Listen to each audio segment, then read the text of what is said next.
Olá pessoal, eu sou a Angélica e hoje vou trazer para vocês um destino incrível e alegre no Viajar é Currículo. Agora não esquece, se você curte nossos temas, dá um like, segue a gente para a gente continuar trazendo sempre coisas novas e bacanas. E não esquece também de compartilhar. Hoje vamos juntos para um dos principais pontos turísticos do mundo, a paradisíaca Ilha Espanhola de Ibiza, que é um grande sinônimo de balada. Sua alta temporada acontece no verão, dos meados de julho e vai até setembro, início de outubro. Lá acontecem festas que duram literalmente 24 horas. Agora você imagina isso. O atrativo para essa visita anual de 2,2 milhões de turistas é essa rotina diária de baladas, música eletrônica, muita alegria, embalada pelo clima ameno, quente e uma natureza exuberante que é de deixar qualquer um inebriado. Sua fama festeira começou no início dos anos 60, quando os primeiros mochileiros hippies a escolheram como destino, levando uma grande comunidade paz e amor para suas fronteiras, que antes eram ocupadas apenas por mansões. Já nos anos 70, sexo, drogas, rock and roll eram praticados livremente em festivais psicodélicos. Até hoje, os adeptos da contracultura são encontrados por lá, principalmente no Mercadito dos Hippies, também conhecido como Hip Market. Esse mercado funciona toda quarta-feira em Punta Arabi, sendo uma grande atração turística. É uma feira de artesanato com roupas, coisas alternativas, que é feita pelos habitantes de lá. Você só encontra lá esses itens, é bem interessante. Os sons de artistas como Jimi Hendrix e Janis Joplin logo foram substituídos pelo famoso batistaca, que se popularizou em todo o mundo nos meados dos anos 80. E hoje é possível encontrar uma moda que é a combinação perfeita dessas duas épocas, os cyber hippies que invadem as raves locais. Na vila de Sant Joan de Labritja, ao norte, por exemplo, há o ACT, que mistura uma decoração zen, culinária macrobiótica, com modernos equipamentos, computadores Macintosh, tornando-se um dos pontos mais procurados por essa comunidade. Situada na costa centro-leste da Espanha, com a capital Eivissa, ela pertence a um conjunto de ilhas chamado Baleares, que conta com outras ilhas muito famosas, tais como Maiorca e Menorca, e fica relativamente próximo a essas duas conhecidas cidades litorâneas espanholas, que é Barcelona e Valência. Seu terreno soma 572 quilômetros de extensão e é ocupado por 56 belas praias que agradam aos mais diferentes tipos de turista. Você consegue encontrar, por exemplo, as sossegadas Calabaça e Praias de Conte, com água clara e areia fina. Também existem aqueles locais perfeitos para aqueles que procuram entretenimento, diversão, lazer na praia e oferecem serviços de jet ski, espaço para esportes e compras, como na Porte de Ses Caletes. A herança naturalista é encontrada nos balneários reservados ao nudismo, mas mesmo em praias que não são oficialmente nudistas, cenas de topless você pode encontrar normalmente, protagonizadas principalmente pelas europeias, que já têm esse costume. Sem falar que as areias servem de porto para os after hours para as baladas. A Ses Salines é um dos pontos mais concorridos da região. A badalação acontece do nascer ao pôr do sol, que por sinal é eleito um dos mais belos do mundo. Café Del Mar, desde 1980, é uma das casas mais conhecidas de Ibiza. Lá foi a primeira casa a oferecer trilha sonora eletrônica no fim do dia. Hoje, esse estabelecimento possui um selo de lounge music de grande procura no mundo inteiro.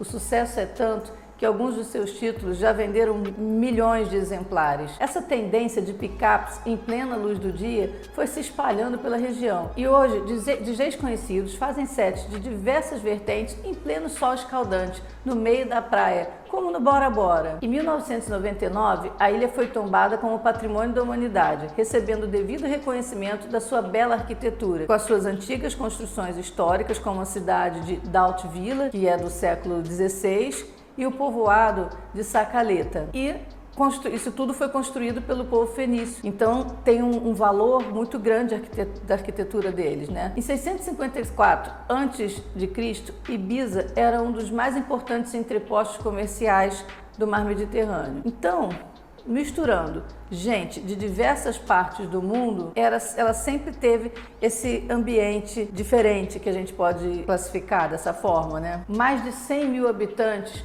ocupam seu terreno, que é visitado em sua maioria por norte-americanos e também os europeus, em busca desse clima, desse roteiro de pura diversão, que hoje a gente já considera um grande fenômeno em termos de festas. Essas festas são disputadas como em locais como o Faro de Botafogo, que é o farol oficial da ilha, e o seu porto, onde os clubbers se reúnem para ficar também desde a noite até o outro dia. Às vezes as festas perduram mais de um dia. Então, quem procura noitadas não tem que fazer o menor esforço para achar. Em qualquer lugar que você vá, você encontra uma festa. Todos os pontos, sejam os hotéis, restaurantes e lojas, eles já têm esse foco e são normalmente invadidos por promoters de bares, festivais e clubes que buscam chamar as pessoas para os seus eventos. É muito interessante. Eles entram divulgando, falando do evento, oferecendo descontos, às vezes até ingressos gratuitos para alguma balada específica. Isso depende muito da época do ano e da estação, mas vale a pena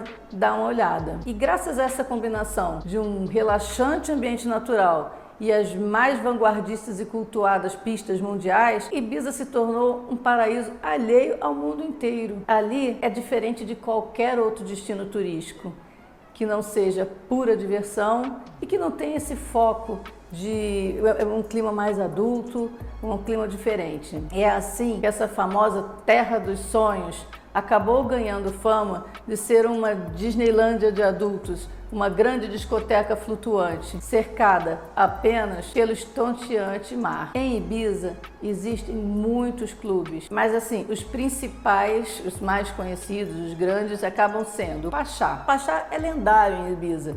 Ele foi o primeiro fundado em Ibiza e hoje já tem 73 em vários lugares do mundo. Até tem em Buenos Aires, enfim, isso foi espalhado. Ele tem um nome muito forte, tem uma loja de roupa com franquias pelo mundo inteiro, perfumes e até uma rede de hotéis. Foi um negócio mesmo que já passou. O astral de lá é muito legal. E lá no Pachá você sempre vai encontrar vários figurões europeus, americanos, atores, modelos, jogadores, enfim. É muito interessante, é bem diferente. O outro clube forte é o Éden. Esse já fica em San Antônio, Ibiza. É bem legal também, é muito interessante. É um ponte de alegria LGBT muito divertido. O Amnésia é um clube que já mais recente, ele é bem grande, bem equipado.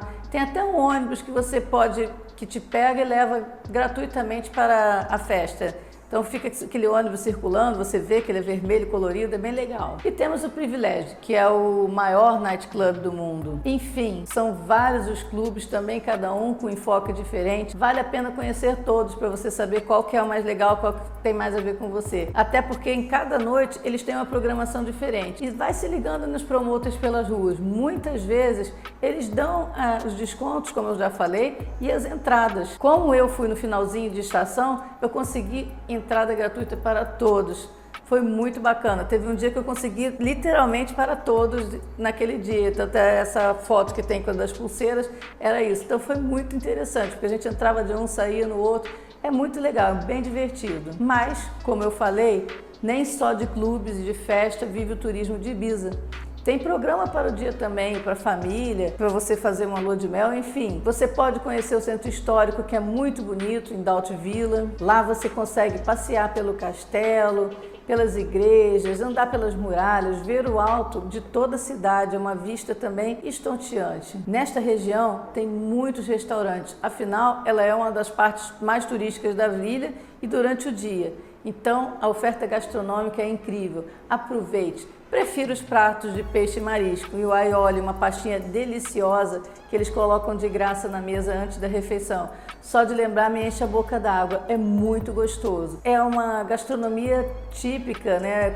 Além de ser uma ilha, tem essa toda a tendência espanhola, com os frutos do mar, com a pegada deles, é muito interessante. Mas não se esqueça, não é só festa, nem só turismo, a gente precisa curtir as praias de Ibiza. Tudo bem que a gente tem muitas praias, mas lá é bem diferente. No lado oeste, em direção ao sul, nós temos a Caia de São Vicente, Platja es Figueral, Calha es Lenian e Escanar. Outra dica que eu quero dar é fazer um passeio de barco pela ilha.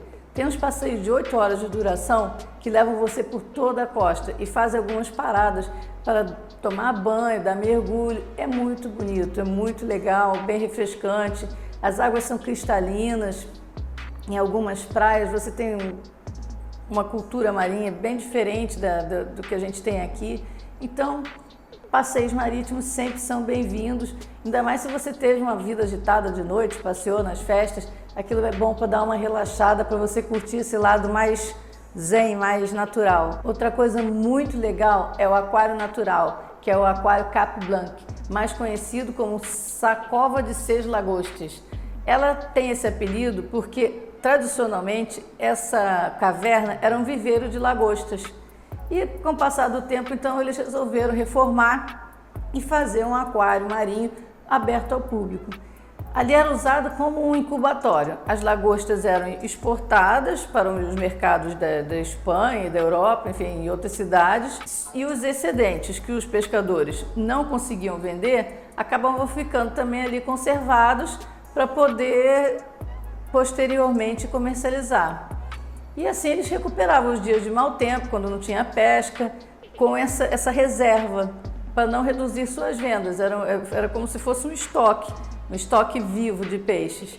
Acabou que em 1989 resolveram então montar esse aquário e, para condicionar o espaço, foram feitas 5 entradas diretas de água para o mar, que aí fica garantindo assim, a circulação dos animais e a oxigenação da água em todas as instalações. Em alguns eles são retidos, em outros você tem peixes que entram e saem. E é bem interessante, isso foi transformado num aquário e tem lá uma amostra representativa dos principais espécies do Mediterrâneo. Então você vai achar desde as majestosas garopas, as coloridas júlias, os fadrins, é muito legal. E graças às ótimas condições de qualidade da água, as características naturais, essas instalações são únicas, é diferente dos outros aquários, até porque tem animais que vão e voltam. E eles usam também como centro de recuperação de espécies marinhas, para que seja possível animais que estejam com problemas serem recuperados lá, principalmente tartarugas marinhas, que muitas vezes a gente vê machucadas com saco plástico, com linha, então eles colocam elas lá, tratam e depois soltam novamente. Então é bem bacana isso. E lá só se consegue por ser um habitat natural mesmo, é bem legal. Além de ter uma paisagem também, quando você sai, linda de vista, é bem interessante. Aliás, é bem legal você conhecer todas as cavernas de Ibiza. Esses pontos muitas vezes eram utilizados por piratas. E nesses passeios, tem passeios que fazem as cavernas de Ibiza, a gente consegue conhecer muita história e mitos sobre essa época que tantas vezes a gente só assiste na TV, em filmes, no cinema, e não tem como visualizar. A gente vê aquelas cenas, mas não imagina como funcionava, né? Porque eles não ficavam o tempo todo no barco. Então ali no local é interessante a gente ver como que eles escondiam, guardavam os tesouros e viviam normalmente, né? Davam continuidade à sua vida. Então, fora isso, você vai curtir essas cavernas e tudo, como eu já falei, por uma paisagem de tirar o fôlego. Então, é um passeio muito interessante. Além disso, você vai ser acompanhado pela alegria dessa população de Ibiza, porque o povo das Ilhas Baleares é de uma alegria ímpar. Ele faz de Ibiza um lugar irresistível. Acho que eles já se prepararam para todo o que eles vivem, o que eles oferecem. Então eles têm esse clima de estar sempre recebendo bem o turista. Bem, a essa altura você deve estar perguntando o que aí tem de currículo ou trabalho. Mas a verdade é que por trás desse paraíso todo tem uma estrutura imensa que precisa ser sustentada apenas com atividade de 4, 5 meses no ano. Então você imagina, você monta todos esses clubes e esses comércios. A ilha só vai abrir por volta de maio, abre num ritmo menor e vai funcionar até o final de setembro e início de outubro, onde tudo fecha por conta do inverno, mas tudo mesmo. Fecha os comércios, não tem como ter agricultura, quem tem suas plantações, criações tem que reter porque é um inverno muito rigoroso. Agora você imagina o planejamento para isso dar certo. Planejamento financeiro, técnico, estrutural. Imagina que tudo que a sua empresa faz tivesse que ser feito em 5 meses e o resto do ano você tivesse que viver dessa renda e do que ela pegou porque ela é obrigada a parar. Então a gente pensa, que bom, só trabalha 5 meses por ano. Não, você tem que trabalhar o ano inteiro, porque não pode haver imprevisto. Para que isso tudo funcione nesses 5 meses, você tem que ter plano de contingência, plano B, você tem que, nesse tempo permitido, você não pode parar, porque é o único tempo que você tem no ano. Então, como você vai ter que funcionar intensivamente, você tem que usar todo o resto do ano para fazer sua manutenção, para se preparar dentro das restrições que o inverno vai fazer, porque coisas externas já é mais complicado. Então, isso suscita a importância do planejamento, da estratégia. Isso é importante em qualquer carreira, na vida, em todas as empresas. Então, vamos aqui fazer uma reflexão. Muitos foram pegos de surpresa agora na pandemia de forma irreversível. Por quê? Até porque não tinham planejamento. Porque é lógico, ninguém esperava essa pandemia, foi surpresa para todos. Mas aqueles que tinham algum planejamento de trabalho, estrutura, que já vinham pensando, que pensam que no futuro e se esquematizam, que tem uma reserva, conseguiram enfrentar melhor essa eventualidade. Por isso, nunca dispense planejamento. O que a gente vê em Ibiza é o planejamento do pequeno, do agricultor, do comerciante, do cara da padaria e do grande empresário. Então, todos estão preparados para isso. Todos dentro da sua realidade se adaptam para poder enfrentar aquele normal deles. A gente hoje fala muito do novo normal, eles têm um normal que é só deles. Então eles têm que se adaptar a isso. Então, se hoje nós vivemos o que muitos chamam de novo normal e precisamos nos adequar e planejar para esse novo normal, não é nada diferente do que eles já fazem a vida inteira. Eles sempre se planejaram, sempre tiveram essa questão de estar sem esquecer dos invernos rigorosos, enfim. Como que se estrutura um planejamento estratégico pensando nisso? Bem, o primeiro foco de qualquer planejamento estratégico, você precisa saber qual é a sua missão, qual é a sua visão, os valores. Então é aquela coisa básica que todo mundo volta desde o começo. E para isso, eu vou dar uma dica para vocês. Você pode responder algumas perguntas básicas, tipo, onde eu estou no mercado e aonde eu quero chegar? Segunda, quais atitudes eu devo tomar para chegar aonde eu quero chegar? E como eu pretendo chegar nesse objetivo? Em quanto tempo? Então, como estou, para onde vou e como eu vou fazer? Enfim, é uma base simples com que você pode pegar não só para a sua empresa, mas até para a sua carreira, o que você faz hoje, para onde você quer ir.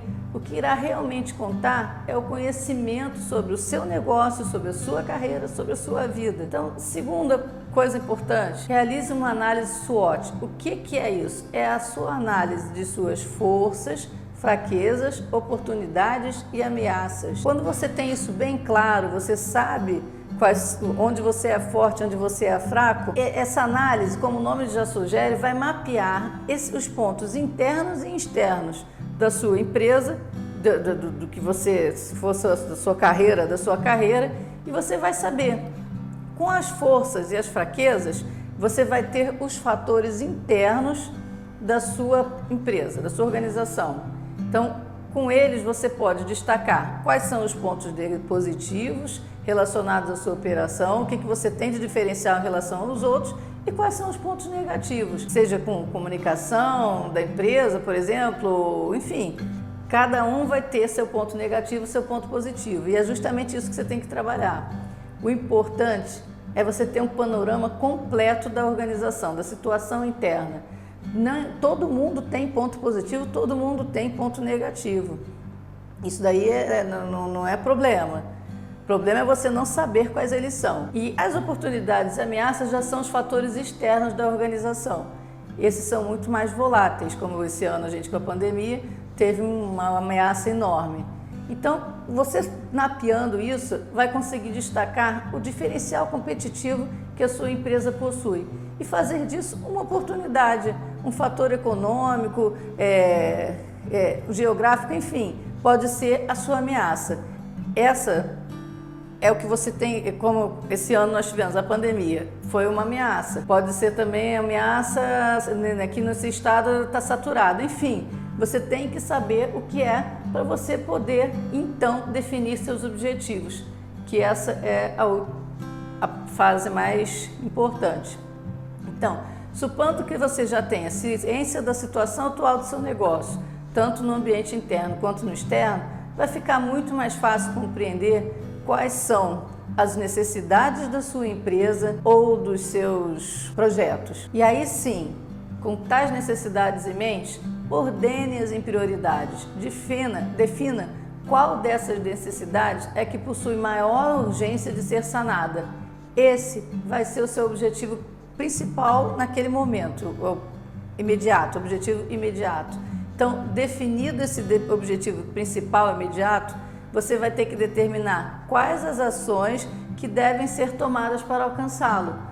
Essas vão ser as suas metas. Aí sim, distribua seus objetivos e metas em prazos e setores responsáveis. Não se esqueça de documentar tudo isso, até para que você não perca a informação e não perca o passo a passo, que é muito importante. Você vai precisar ter essa visão minuciosa a longo prazo para poder avaliar e ver tudo que deverá ser executado em sua organização, no seu planejamento estratégico. Isso é o seu planejamento estratégico. Aí passamos para a quarta fase, que é a análise dos resultados.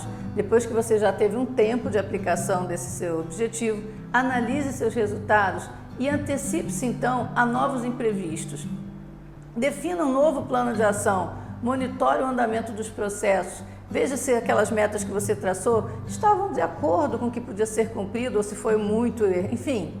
É importante definir indicadores de desempenho como um alerta para antecipar possíveis problemas com seus projetos.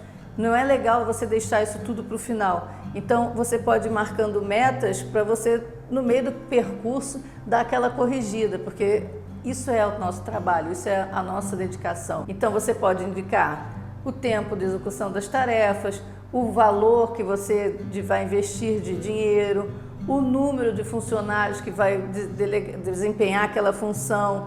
Você tem que justamente mapear tudo isso para poder ver se está conseguindo chegar no lugar exato que você definiu, no seu objetivo.